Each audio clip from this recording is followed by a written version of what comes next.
क्या करोड़ों राम भक्तों की आस्था के सबसे बड़े केंद्र श्री राम के भव्य मंदिर में आने वाले चढ़ावे और दान पर अपनों ने ही डाका डाला था?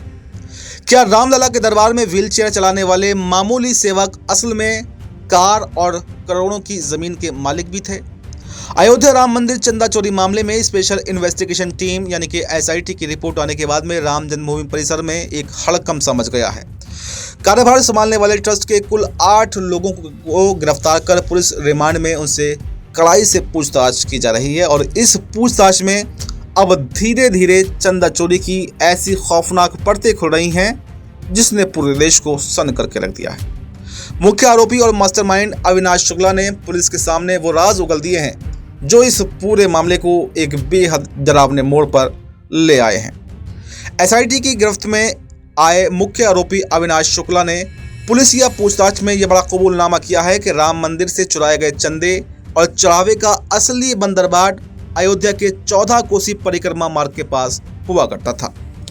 अविनाश शुक्ला ने खुद पुलिस की टीम को ले जाकर वो सुनसान जगह भी दिखाई जहां पर ये सभी 8 आरोपी बैठकर करोड़ों के चढ़ावे को आपस में बांटा करते थे।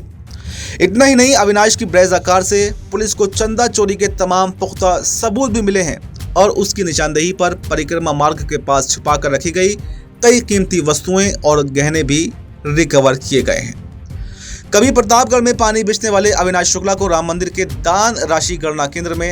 एकमात्र नौकरी मिली थी और जब पुलिस ने उसके घर पर छापा मारा तो वहां से 39,000 रुपए कैश और करीब 1121 अमेरिकी डॉलर भी बरामद हुए।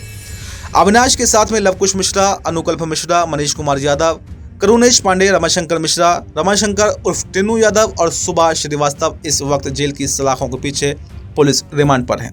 और उनके मोबाइल फोन के व्हाट्सएप चैट्स ने ये साफ कर दिया है कि इनके बीच रकम के बंटवारे को लेकर बाकायदा डीलिंग भी हुआ करती थी।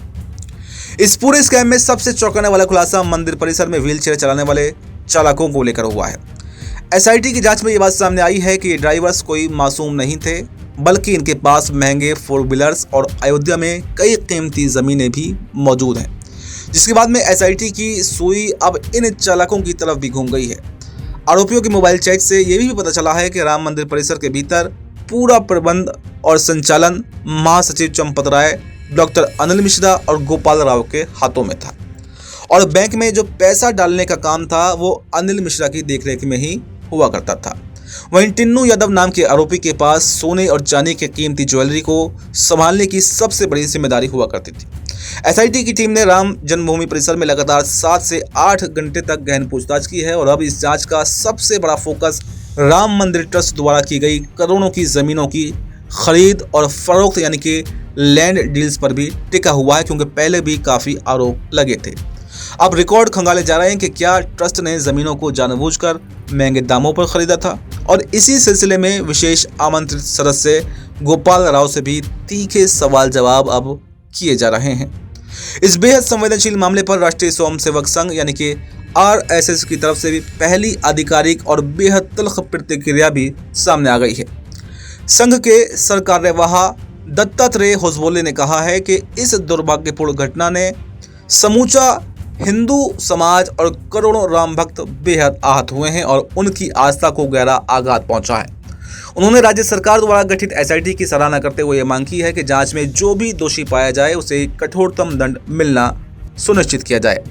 इसके साथ ही उन्होंने हिंदू समाज से इस कठिन समय में धैर्य और संयम बनाए रखने की अपील भी की है ताकि कोई भी हिंदू विरोधी या फिर राष्ट्र विरोधी शक्ति इस घटना का फायदा उठाकर सनातन और समाज को बदनाम करने का षड्यंत्र न रच सके। विपक्ष इस मुद्दे को लेकर सरकार और ट्रस्ट पर लगातार हमलावर है और अब देखना ये होगा कि आने वाले दिनों में एसआईटी की ये जांच किन बड़ी मछलियों तक पहुंचती है। प्रभु श्री राम के मंदिर में हुई इस चंदा चोरी और आरएसएस की इस पहली प्रतिक्रिया पर आपकी क्या राय है? क्या वाकई इस मामले के पीछे कोई राष्ट्र विरोधी साजिश है या फिर अपनों ने ही राम भक्तों के भरोसे का खून किया है? आपको इस पूरे मामले पर क्या कुछ लगता है? आपकी जो भी राय हो हमें कमेंट बॉक्स में ज़रूर देकर जाएं और देखते रहें ZMPCG।